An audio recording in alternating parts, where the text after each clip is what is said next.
Okay, everybody, welcome to the latest episode of All2ReelToo. My name is Michael E. Cullen II, and with me, as always, is Matthew Haas. That is your name. Yep. Yes. Today, no made-up names this time. No made-up names? No. Well, that's good. That's good. At least you're, realizing who you are and all that. Yeah. So today we have a All2 interview with Tommy McLoughlin. Tom was the director of Friday the 13th Part 6, among several other films, including Murder at Greenwich and a bunch of other really cool movies. He's also in the band The Sloths, which is like kind of a, heavier band, which is really good. I've listened to a few of their things. It was a really fun interview. Yeah. Anything going on in your life here, Matt? Not much, but I kind of want to check that band out now. Yeah, the Sloths is what they're called. Yeah, really good band. Everybody should check them out. There'll be links to everything in the show notes. But without further ado, here is the interview with Tommy McLoughlin. How are you dealing with everything in the world? Well, I sort of take, the old cliche, one day at a time. Yeah. Yesterday was a great day. Yesterday was Friday the 13th. Yeah. So, I had an incredible amount of emails from people, which is, they're so kind. The fans are just so great. And then I did a number of different Zoom screenings where they would show the movie and have people all kind of, watch party, I guess they call it. Oh, nice. So, that's certainly kind of a cool new innovation that, out of all this misery that we can do. Yeah. And then I watched a bunch of the extra features on the box set, Friday the 13th box set. So it was pretty much a Jason day. Yeah. I bet you it always is on Friday the 13th. Yeah, I watched about half of your Friday the 13th today because I hadn't seen it in a while, and I was like, and then I got busy doing other things, so I had to turn it off. But I haven't seen it in a while, and it still holds up really well. I love that movie. It's one of my favorites of the series. Thank you. I appreciate that so much. Yeah, I really like. There's I don't know what it is, but the scene where Jason's standing on top of the RV that's turned over and stuff. I don't know what it is, but that's just so ominous, and I like that shot a lot. Yeah, it's funny because, obviously I wrote it. I had it in mind. It was the last night of the shoot, and it was the last thing we shot. And so everything was sort of riding on, God, I hope this stuntman doesn't kill himself. This was, nobody had done something quite like this, and we enforced that motorhome the best way we could. And he said, I'm going to go for it. I'm going for it. And he sure did. And that thing just sailed. And then that, shot of CJ, standing up there, it's just become this sort of thing for me, like, the caveman and the dinosaur just, standing there on, this big thing he just killed. Yeah. So it somehow has kind of lived on beyond all the other images for me on that movie. Yeah.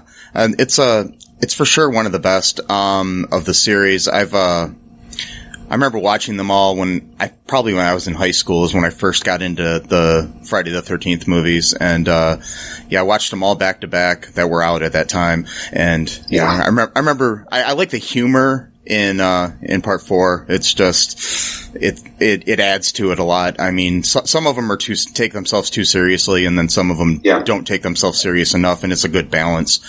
How did you, get started in, like working in entertainment in general? Just curious. Well, I guess the best way to put it is I was kind of born into it. My father was a magician in vaudeville and a fire eater. Oh, wow. So, fire eating is sort of like, something that if you want to be a freak, that's something you can learn to do as opposed to being a freak that's, born as a freak. It's a acquired skill. So it was always strange to be, the son of a fire eater and, go see his shows and stuff. And of course, it didn't take long for that feeling of that adrenaline, of having, people applaud and you entertaining them. So I, started getting into doing magic as a kid, as he did. And, he helped show me stuff. And then he also was a USC film student. So he had, film equipment, that he wasn't using. And we literally lived next to the old MGM backlots. Oh, wow. So we just went, all my friends, we decided, let's do this on the weekend. So we started going and shooting in the backlots. And of course that put the whole, bug in me that I want to be a filmmaker too. And that lasted till I was about 12. And then the Beatles hit and the Rolling Stones and the Animals and the Yardbirds and all that. Yeah. So that was it. The hair grew out. I got, kicked out of, 7 high schools because I was a rock and roller and, kind of rock and roll through the 60s. So, one thing led to another, that the rock and roll led to me wanting to be a better, performer. So I went to Paris and studied with Marceau to learn how to, do physical things that, that no other lead singers were doing. And then came back and, worked on the streets, as a performer, and whatever I made in the hat was how I ate that night. And it just kind of, I kept wanting to go back and make a movie again like I did as a kid. And it took a while. It took a lot of going to classes and things, learning the craft the best I could. So finally got an opportunity with One Dark Night. And that kind of is what then led to Friday. Nice. How was it working with Marceau? That's got to be interesting. Did you work directly with him and everything? Oh yeah, yeah. I mean, it was, I was like, one of those, I guess like, the hardcore, aggressive, I want what I want to know what you know. Mm-hmm. And so I was kind of working on the mime thing myself in Los Angeles with a teacher named Richmond Shepard. And when I saw Marceau was coming to town, I went and saw his show and I kind of went, I kind of don't want to do that kind of thing, but he's the biggest. So yeah.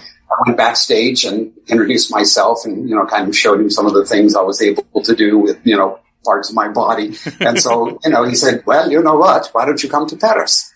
And I said, well, I don't have any money. And he says, well, you've got 3 months. And I opened my school.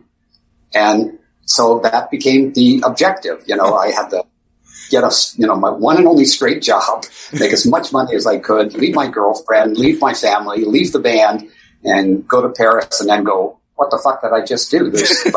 I don't know anybody. I don't speak a word of French, but, I learned from a lot of incredible teachers and he was very one-on-one and, invited me to go see local shows in France. I just sat on the side of the stage and just really, really study him.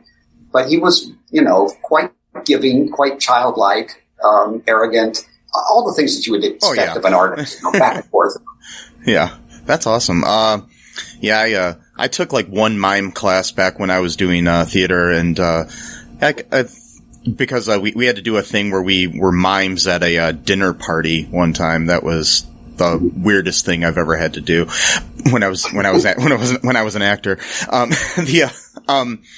I was just curious. I saw that you worked with Dick Van Dyke as well on some things. Yeah, how was that? Because he's like one of my idols. I think he's just whatever pedestal you have Dick on, put him on a higher one. Yeah, because he literally is one of the best human beings, period, on the face of the planet. Yes. Not to mention how talented he is. And not to mention he's 93, 94 now? Yeah. And he's still singing, he's still dancing, he's still making appearances. He's still going to see other people's shows and being supportive. Wow. And when we got that job, I had a group called the LA Mime Company, and Dick came to this theater where we were performing, and he really loved, the visual comedy that I was doing and the group. And so he invited us to be, like he said, make me the sixth member of your group. I want to have you on my new series, Van Dyke and Company. So it was an incredible thing for us to suddenly be thrown into, the big time. Mm-hmm. And Andy Kaufman was also, discovered and put on that show very early on in his career. And it was just every week I would write the sketches and direct them, the stage them, I should say, because they have a regular director that chooses the camera shots and stuff. But, I do 1 week would be Lucy and Dick. Another week would be Sid Caesar and Dick. Another week would be Carol Burnett and Dick. And then Chevy Chase, Flip Wilson. I mean, there was all these, incredible big stars. And, I was this 26-year-old kid going, yeah, well, this is how you do it. And they were all great. They were all just, put themselves into my hands. Freddie Prinze was probably of all the ones the most excited about doing mine, on the show. Wow. And we did a Thanksgiving piece because that show aired around Thanksgiving. And, he was great, he was just a big guy. Yeah, I mean, seems like you've worked with some of the best physical comedians there too, like with Lucy and Chevy Chase and Dick, of course. And then it's just and that's we've seen Sid Caesar. Oh yeah, and Sid Caesar, yeah. He's definitely one of the ones who kind of created the art on television. Yeah, that's really cool. So when you went from that to then to directing, did you take anything from mime to use into directing, to help you out, or?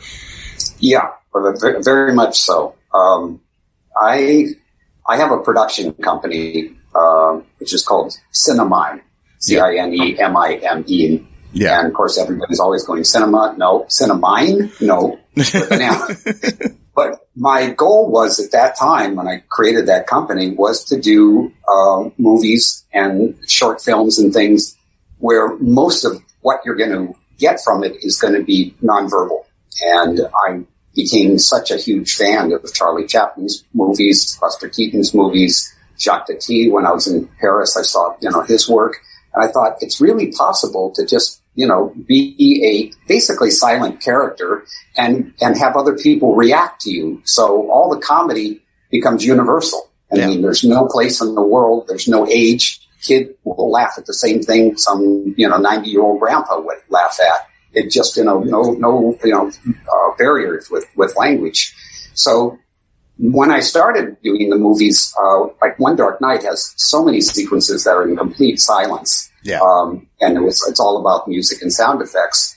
And then, working with, CJ Graham, so much of what I kind of showed him the way I wanted kind of Jason to feel, and then he picked up the ball and ran with it in a way that, because he was in the military, he really knew how to do this. Somebody else, wouldn't have that kind of precision that he had.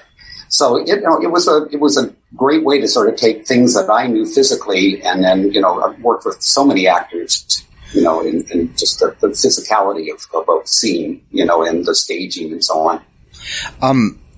What kind of advice would you give to anybody that's interested in getting into directing or anything in filmmaking in general? It's since the beginning of films, it has always been hard. I would you have to kind of fall into the lucky club. And you can't give up. You have to keep going, because there's a lot of doors that'll slam in your face and they, it's like, no. It's as I have actually film students these days, and I tell them, the problem with the industry is everybody's programmed to say no. No is the easiest thing because if you say yes to a project, bring a script in, say I want to direct it, you say yes, and you're an executive. If that movie doesn't work, you're out of job. Yeah. So most people are very gun shy to what they agree to. And so, then they have to kind of test the waters and see if the next person likes it. And it's sort of like if something goes wrong, they can go, well, he did it, and if it succeeds, well, yeah, they bump up and become, head of the company. Yeah. But the problem is most times, most things don't succeed. Somebody asked me yesterday about, did you know your Friday the 13th was going to, be so, 34 years and people are still watching it. I said, no, I just tried to make the best movie I could. I just tried to have the characters be likable, and when I cast them, so they all were different types and tried to have a little more of a story. So the fact that it lasted is just sort of those basic rules that you have to kind of adhere to, with storytelling. But in terms of somebody who wants to be a director these days, everybody's got one of these. Yeah. And you can make a really, really good-looking movie. The only thing that's problem with these is the sound. Yeah. So you have to, go online and find some little adapter and get a better mic so that you can hear people and just start making stuff. I did it on Super 8, back in the day, that was the only, tool I had to work with. But now these things look so great. And of course, as a filmmaker, you always want to have, the big equipment and all the people and stuff. But having these students now, they're all in their late teens and stuff. It's just remarkable, some of the things that they come up with and some of the things that they just kind of use that lighter, simpler phone to put the camera in places that, you've never thought of before. And those GoPros are amazing. Stick in a refrigerator, open the refrigerator, take your milk out, bang. I mean, there's nothing you can't, kind of come up with. But the hardest thing is the story. Coming up with a person that you care about, you're involved with, that takes you through the story. And there's, the classic 3 acts, a setup, a confrontation, and a resolution. And it has to kind of feel like it's gone through that arc to be, most times, successful. There's certainly movies that have broken that rule, but they're really rare. And the thing for me always is I hate when I watch a movie and I'm going, who do I care about here? I don't care if this person lives or dies. You're not identifying with them. You're not relating to what they're doing. It's like, you just start to pull. And, whether you're seeing a big Marvel, DC, kind of comic book franchise type movie or just even some small little movie, and they just cast badly. The person there that's the lead, you can't connect to them. So it's so important to try to, if nothing else, try to get somebody that kind of comes off well, whatever the thing you're doing, whether it's a villain, or, the good guy. There's always got to be something about that person that you can kind of connect to. Yeah, you gotta care about the characters or their, whatever happens to them, whether it be, good or bad, isn't going to matter to the audience at all. If, it's like, oh, wow, that guy's got a new job. I don't really give a crap, or that guy died. I don't care either, that sort of thing. The refrigerator thing reminded me that where you said put a GoPro in the refrigerator. The first feature I directed, I put a Canon DSLR inside of a refrigerator. I don't know why. It was just on the whim. I was like, yeah, this guy has to get a beer out of the fridge. So I was like, I'll just put it in there. And it was pretty cool that you could do that with the way the smaller cameras are. So yeah, cause I directed a, horror comedy, actually had, Ari Lehman, who was the first, Jason Voorhees. He was in the project. It was Pi Day Die Day. It was a really $7,000 low budget movie, but it was still pretty funny. You also directed, Murder in Greenwich, which I really loved that movie. Yeah, I'm glad you saw that. Yeah. A lot of people haven't seen that. Yeah.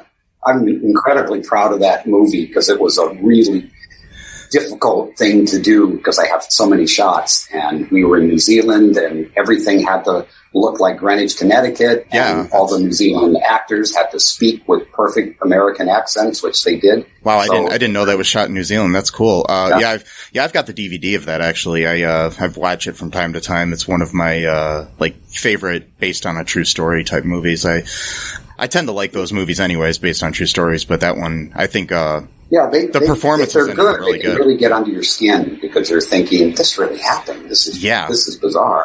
Yeah, that was how did you get involved in that project? Murder in Greenwich? Yeah. Well, I obviously started out to be just a filmmaker for, the movie screens. Mm-hmm. And, I go all the time, or used to until the pandemic. Always, want to feel what a movie is like with an audience. Yeah. The solo thing is just, it's not the same experience. It just isn't. And so, I made One Dark Night and then Jason. And then I had this other romantic comedy fantasy that I was carrying around for years, Date with an Angel. Yeah. And that became the next thing, which I did with Dino De Laurentiis, the producer. And then he said, why don't you do the Stephen King movie I got? So then that was Sometimes They Come Back. Yeah. And that was, incredibly successful, in Europe. And, we shot it, CinemaScope. And then we also had to kind of frame it because CBS was going to buy it and put it on TV because, Stephen King movies at that time were enormously popular. Yeah. So when it aired, CBS then asked me if I wanted to make a big miniseries that they were doing, which was called In a Child's Name. And it had Valerie Bertinelli, who I never even heard of, because I was not a television person. I was just all about, film. So I sort of reluctantly said yes because I just was afraid I was going to be in way over my head. But I just kind of put all these horror touches, into it and made scenes that, somehow the relating to the TV movie and that true story pull people in. And then the fact that we went out on, these act outs that were just, horrendous, that the second night of the miniseries, this thing, shot up past Roseanne, past everything, and was the biggest, TV movie of 1991. So suddenly now I'm being offered these incredible TV movies, and I really didn't want to do television, but, it's like my monsters went from, Jason, and I did Freddy for Freddy's Nightmares, and Stephen King, obviously. Yeah. And now I'm doing, AIDS, global warming, segregation, cyberbullying. I mean, real monsters, the stuff that you have to kind of contend with in life. So I sort of just kind of shifted my game. And in that time period is when USA Network, asked me to do Murder in Greenwich. And so I really wanted to make that somehow really unique and very cinematic, the best I could. And I had a great crew and I had a great cast. Again, it's one of those things where every time, this is for you guys as directors, I had so much stuff to try to do that, each day that I had 3 units going at the same time. I'd go over and set up a shot over at this side of the house and I'd set up. Sorry? No problem. Okay, sorry. It's okay. Let me kill this. So I would have something set up outside, have a cameraman there, go and set up something inside, and then maybe set up something like in the bedroom.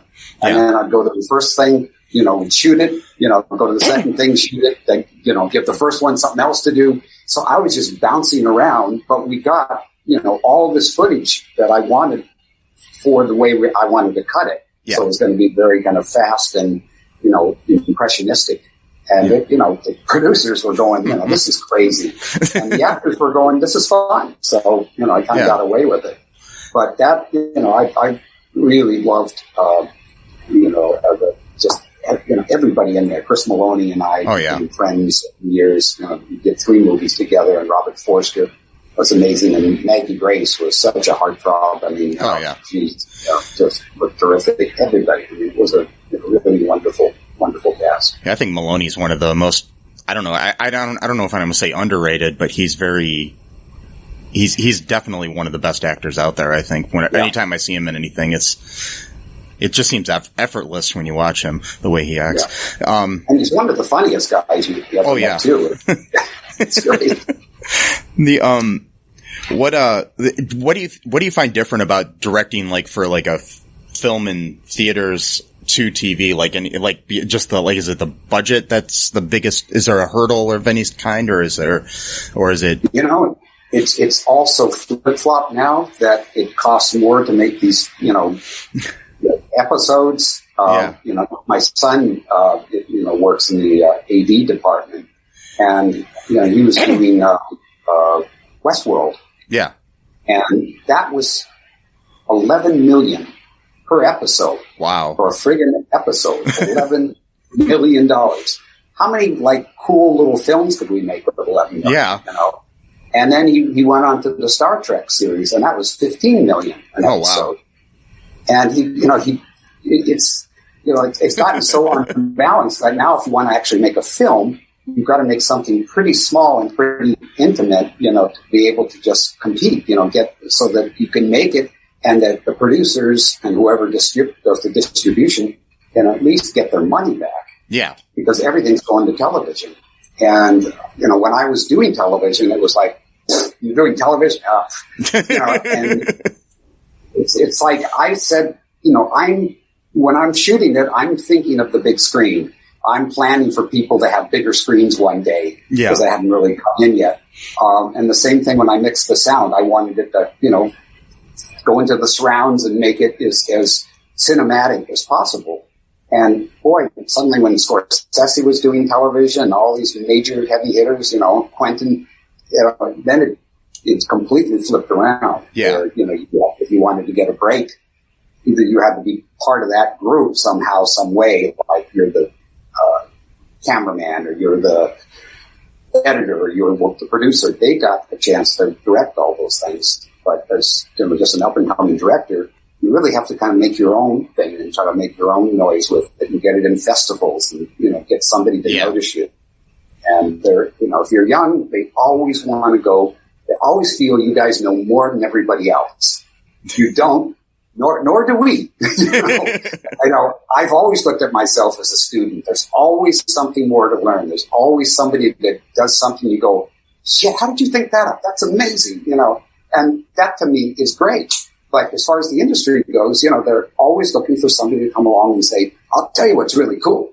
And if you happen to be good and you happen to have this thing work, you've got a career for a while. You just try not to screw up.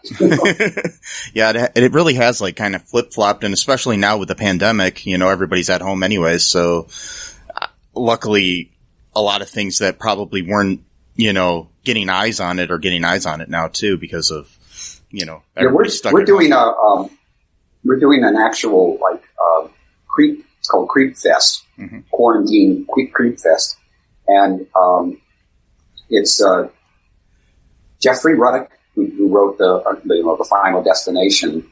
Oh yeah, I know Jeff. Yeah, and Daniel Merrick who did Blair Witch, and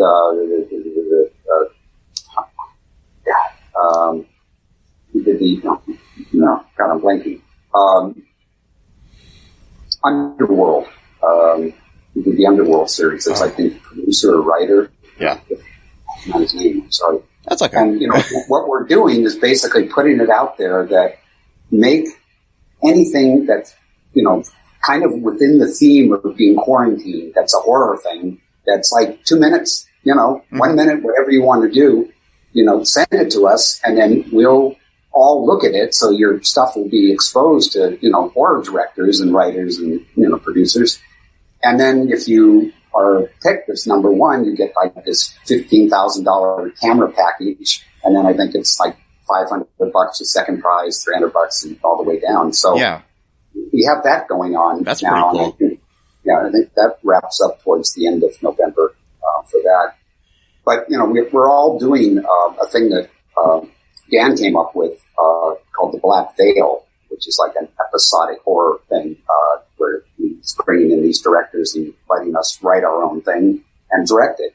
And of course, we were on that, ready to go when pandemic hits, so everything's on hold. Yeah, it's just always, you always think, okay, 1 more month it's going to be over, and it's no. Yeah, I don't know how it is where you are, but in Los Angeles, it just keeps getting worse. Yeah, I'm in Toledo, Ohio, and I was supposed to do, actually this morning, I was supposed to do a video, just interview shoot that I was supposed to do, and we got canceled because of the pandemic. So again, postponed again. We got postponed a couple weeks ago, and now we're postponed again because more breakouts in the pandemic, unfortunately. So, and yeah, I did. Yeah. I did do one thing that Fangoria was doing. It's for Shudder, and it'll be on like next year, like this time, Halloween and stuff. And I think it's called Monsters. And literally each episode is about, one of the, monsters. And, talking to the people who did Jason movies, Freddy movies, all the way down the line. And they actually had us come to the studio, huge rules, masks, all that stuff, crew on masks, keeping the distance and things. But it felt great to be in a studio again, even though there's all these restrictions. But that was, kind of brave on their part. And there's a few film companies that are, just going for it. They're making everybody take tests every day. And so, the hope is, that they can still produce something. But you're losing so much time, with all these restrictions and the pods everybody has to stay in. Yeah. Separate sure people. It's taking them like twice as long to shoot some things. And exactly. Yeah. It's gotta be. Yeah, I've talked to a few people that are on TV sets and stuff, and they're, being tested every day. They've got to wear the masks up until they're on screen. And a lot of times people forget to take off the masks when they start rolling, and then they have to reshoot that. You get so used to wearing the masks everywhere. You forget you have it on. What was it like working with, actually, I'm just curious because I used to be a big soap opera fan, working with Michael Knight on Date with an Angel. Was he a good actor? Or? Michael Knight? Yeah. Yeah. He was, I always seem like I'm going on crazy with actors, but, you get so close when it's something that you wrote and you have a particular vision, and then you find somebody who can add another element to that, which, makes it even better. And Michael was, that kind of an actor. And when we went on the road to do publicity, there wasn't any place that we went that women were just like, Michael, and I mean, we went through airport security with the thing beeping and nobody paid any attention. They were so gaga seeing Michael walk through. And he was just, amazing superstar. Problem is that, the soap opera audience don't go to the movies. Yeah. They stay home, they watch the soap. That's it. So we couldn't pull that crowd over as much as we wanted to. Yeah, because if they can get Michael free in their living room, they're probably not going to want to go pay for it, unfortunately. Yeah, I mean, it's just going out to the movies, if you have kids, babysitters, the cost, all that stuff, even back then when we did Date with an Angel in the 80s, it still was expensive. Now it's ridiculous. I mean, we've got theaters here in Los Angeles that charge $29 to see a movie. Oh, wow. You can go, like maybe just over into the next town. I'm talking like, 2 miles or something and see the same thing for $10. Yeah. So it's, but it's, the movie business was kind of pricing itself out of the business. Yeah. And that has happened. So now it's going to be interesting to see how everything is going to come back. What is going to be the new normal? Yeah, it's going to be interesting after the pandemic ends and how long it'll take for people to want to feel safe to go back to the movie theaters. I mean, I haven't been to a movie since, I think, February in theaters, so it's just kind of weird. I was thinking of maybe risking it for something, but I just don't think I want to necessarily, just in case, you never know how many people are going to be in that theater. Yeah. Yeah, I've gone to 2 drive-ins. Drive-ins are probably good. Yeah. Unfortunately, but it's not the same. Yeah, here in Ohio, our drive-in season I think just ended, so we're out of that, unfortunately. But we do have a really cool drive-in locally, which is cool. But it's just unfortunate that it's only a few months out of the year. But I saw that you on The Wrong Man worked with Mahershala Ali as well, and Gallian Hurd served as executive producer. Those are, and Julia Ormond as well. Oh wow, that I have yet to see that movie, but I was just curious about the experience with that. Well, I knew Mahershala was special. There was no question. I didn't realize, just like working with Hilary Swank, I knew she was special, but I didn't expect Oscars. Oh yeah, one after the other. Same thing with Mahershala. But he's so spiritual. He's Muslim and he's like really just cool. I mean, there's just something about him, just so chill and so wonderful. And yet he's got a range. He can do like anything. Yeah. And Julia Armand was also incredible. I mean, she was a heartthrob in those early movies. Oh, yeah. And so getting a chance to work with her was amazing. And Gail, was, certainly I know. a very tough producer. Yeah. And, she really kept you on your game and, was very supportive, but always was questioning, you're going to make it, you're going to be able to, get this. And I thought, because she was married to Jim Cameron, part of all those movies, I would have all kinds of times. Like, nope. It was somehow even tighter, on the budget. Yeah. Because it was just a hard movie to get made, because they sell all these things overseas, and somehow movies that dealt with any black issues didn't sell that well at that time overseas.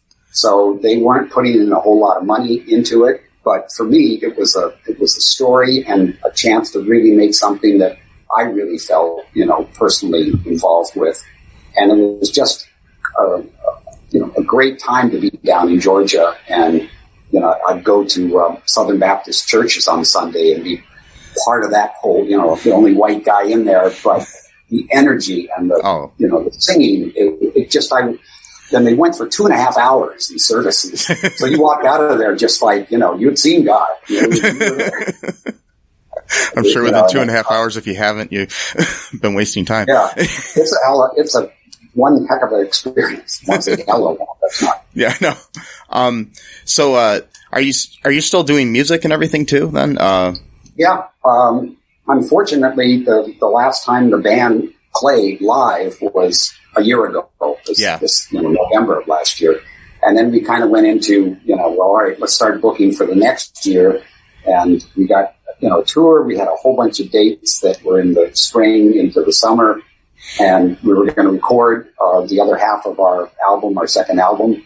And then, everything stopped. Yeah. And because, all of us are older, there's the other guy. I'm a little more crazy than they are, but, I'm going, let's just rent a large place and just separate. Let's just play together. It's like, no, I don't want to. If I get that shit, it's like, okay. So there's been very, very little even communication.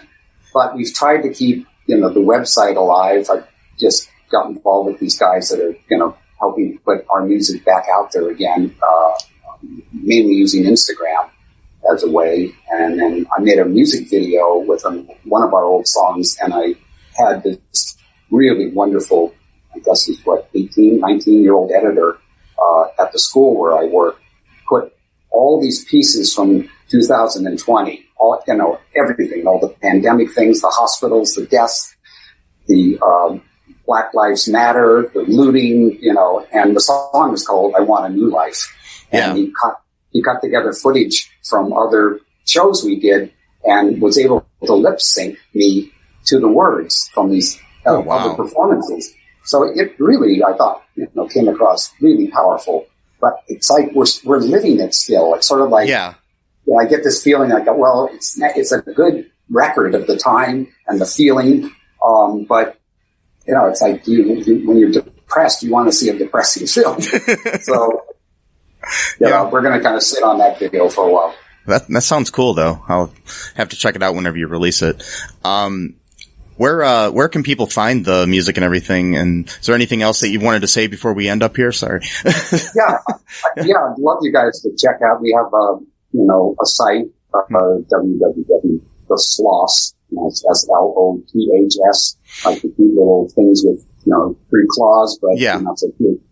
And so thesloths.org, all lowercase. And then on Instagram, we also have at thesloths65, and that's the thing that's trying to put more music and things on there so you can hear.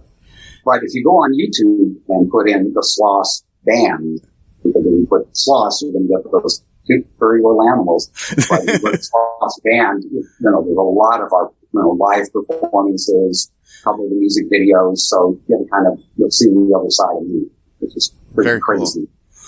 I kind of blank out when I'm out there just like it becomes something else, but it's great fun. And Yeah. So, I don't know. Before we go, what would you say is your favorite film of all time? I'm just gonna throw out a random question.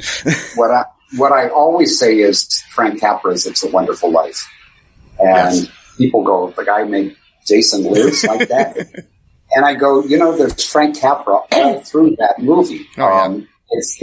It's all about making people laugh, making them kind of care about the people.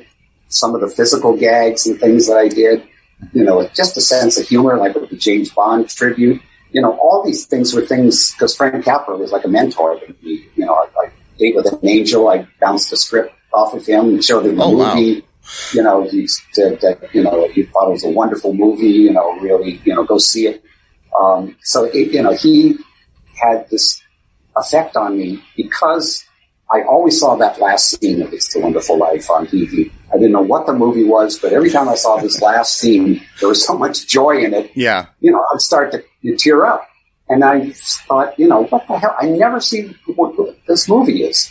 And then when I was at a film seminar and Capra was there, he screamed It's a Wonderful Life. And I went, oh my God, that's it. So it sort of has kind of stayed with me as if you can make a movie like that and leave that behind. I mean, it's become the ultimate Christmas movie next to Christmas Story. Yeah. And it just has this sense of, one person can make a difference in this world. You just have to, believe it and stick to it. And, those very simple things that make you feel like, yeah, I'm glad I watched this. Yeah, it really got to me. And so that's why I think that one, for me, is my all-time favorite. Yeah, my sister has 7 kids, and a couple Christmases ago, maybe 4 now or something, but a few ago, I made all of them watch It's a Wonderful Life because they had never seen it, and it all connected with most of them. I mean, the littler ones, obviously, they didn't care if it wasn't a cartoon, but I just think that film does it. It's touched so many people over so many generations. It's just amazing. That's definitely in my top 10 of all my favorite movies of all time. Anything else you wanted to say before I let you go for the evening? Well, probably some people know that I've written a sequel to my Jason Lives, called, Jason Never Dies. So I'm sitting on this script and have this great vision of how I want to shoot it, but with the current lawsuit, I don't know when that's going to happen, and I don't know if this is the movie that they're going to choose, but I've been really letting fans know about it, and, basically the kind of, basic story. So I'm not giving away all the secrets, but just the basic story of it.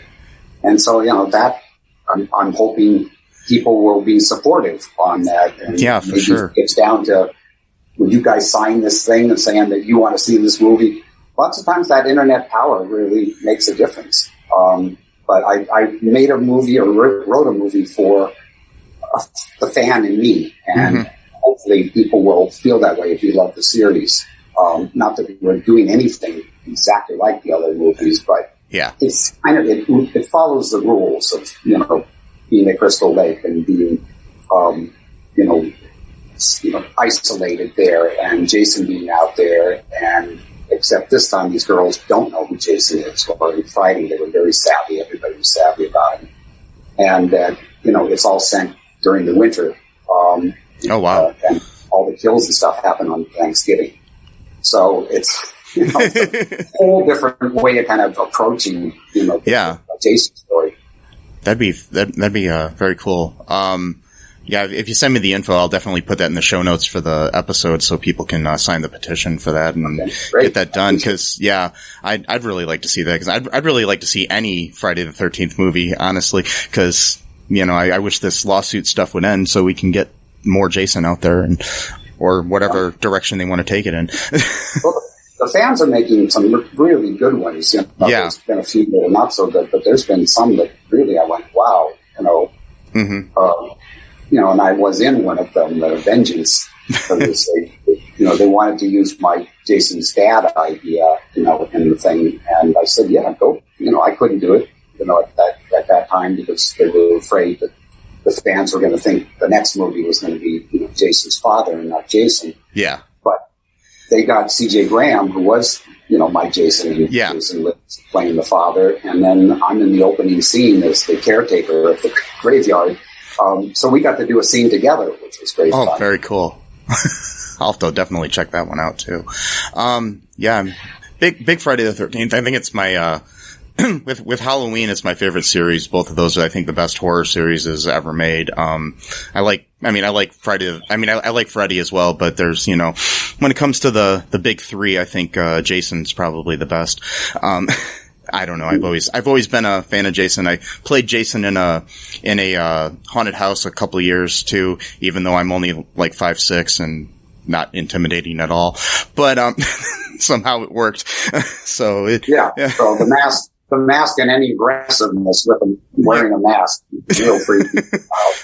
Yeah. So, well, it was great talking with you. Hopefully we can do it again sometime, and hopefully 2020 gets better soon, 2021 is better for us. And then we can start seeing more films and more music and everything from you. All right, thank you. All right, thank you. Thank you guys for being fans. I really appreciate it. Oh, no problem. Thank you. Rolling. Okay, that was my interview with Tommy McLoughlin, the film director, musician extraordinaire. That was a fun interview. Really enjoyed talking to him. Really nice guy. A lot of insight. He was a mime and other things too, which was really cool to find out about him. Anything going on in your life, Matt? No, not much. Just taking it easy. Not really going out a lot or anything. That's good. So, anyways, just wanted to say to everybody, make sure you check out all the links that we have in our show notes. Follow us on the social meds and all of that good stuff. Social meds. Yes. Good one.